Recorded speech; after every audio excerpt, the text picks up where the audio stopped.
Saya bacakan Mazmur 32, saudaraku. Dari Daud, nyanyian pengajaran. Berbahagialah orang yang diampuni pelanggarannya, yang dosanya ditutupi. Berbahagialah manusia yang kesalahannya tidak diperhitungkan Tuhan dan yang tidak berjiwa penipu. Dengan kata lain, yang jujur. Ayat 3 dan 4. Selama aku berdiam diri, selama aku tidak mengaku dosa, selama aku tetap diam, tulang-tulangku menjadi lesu karena aku mengeluh sepanjang hari.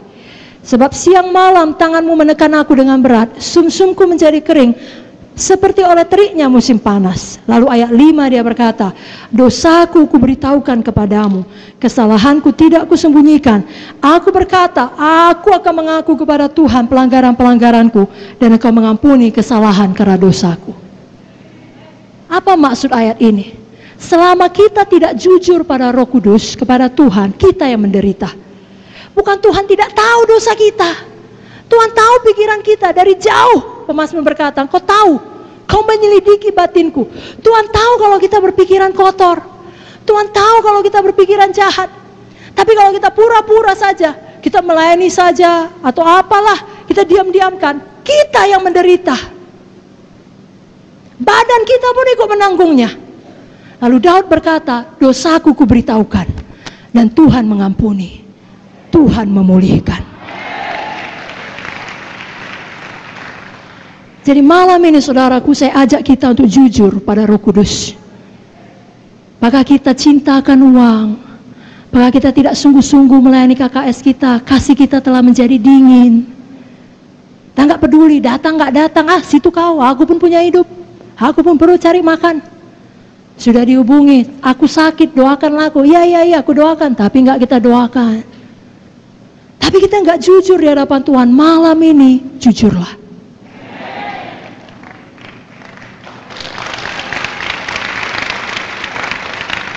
Akui semuanya di hadapan Tuhan. Tuhan tahu. Selama ini pun Tuhan tahu. Tapi waktu kita jujur, kita melepaskan diri kita. Lalu mulai dengan setia ikuti proses pemulihan saudara dari ikatan dosa itu. Karena sama seperti saudara tidak terikat dalam satu hari, kan? Betul? Betul? Tidak ada orang dalam satu hari langsung terikat narkoba. Tidak ada orang dalam satu hari terikat pornografi. Nah, kerap kali proses pemulihan pun ada, perlu waktu. Saudara setia di dalamnya. Apa kata Roh Kudus, saudara ikuti. Mari tutup mata saudara, angkat tangan saudara. Tidak usah pedulikan kiri kanan, katakan dengan jujur, Roh Kudus, Kau begitu mengasihi saya.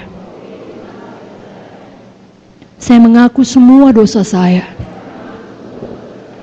Kau tahu Tuhan, dosa pikiran, dosa perkataan, dosa perbuatan.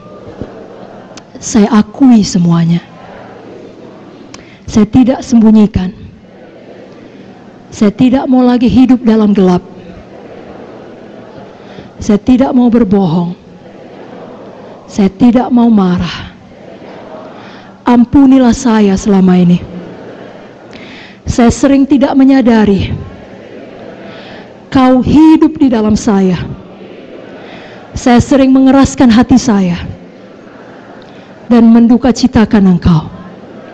Tapi mulai hari ini saya bertobat, saya berbalik, saya terima pemulihan, saya mau patuh kepadamu, saya mengasihimu dengan segenap hati saya dan dengan tindakan saya.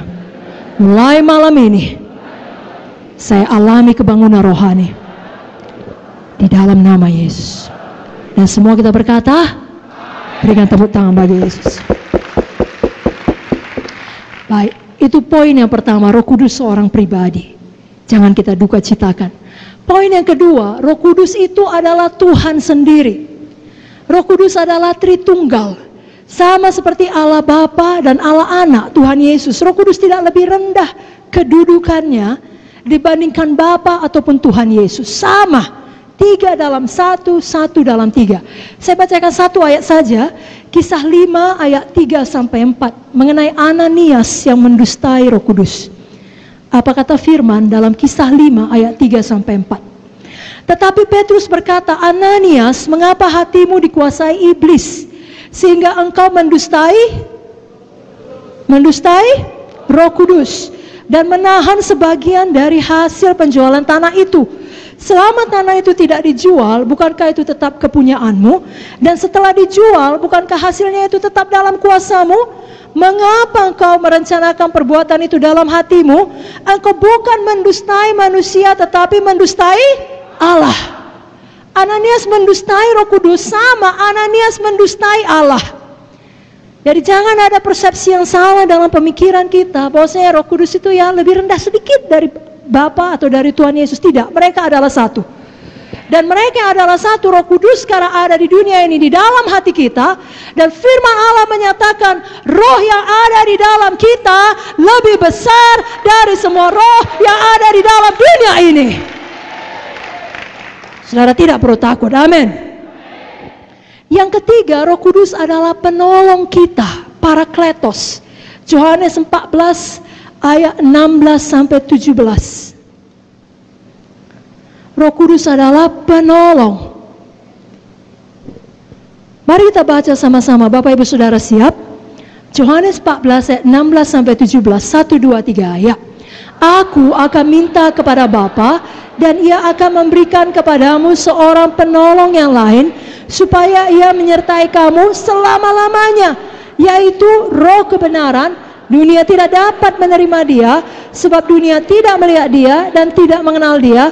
Tapi kamu mengenal Dia, sebab Ia menyertai kamu dan akan diam di dalam kamu, di dalam kita, di dalam saudara.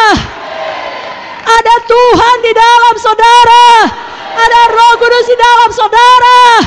Seberapa berat pun perjuangan saudara, Dia tidak pernah meninggalkan saudara. Dia ada di dalam saudara untuk menolong saudara. Untuk menolong saudara. Sebabnya kalau Dia bicara kita dengarkan. Karena maksudnya hanya untuk menolong saudara. Kalau ada orang mau menolong kita, kita terima saudaraku. Amin.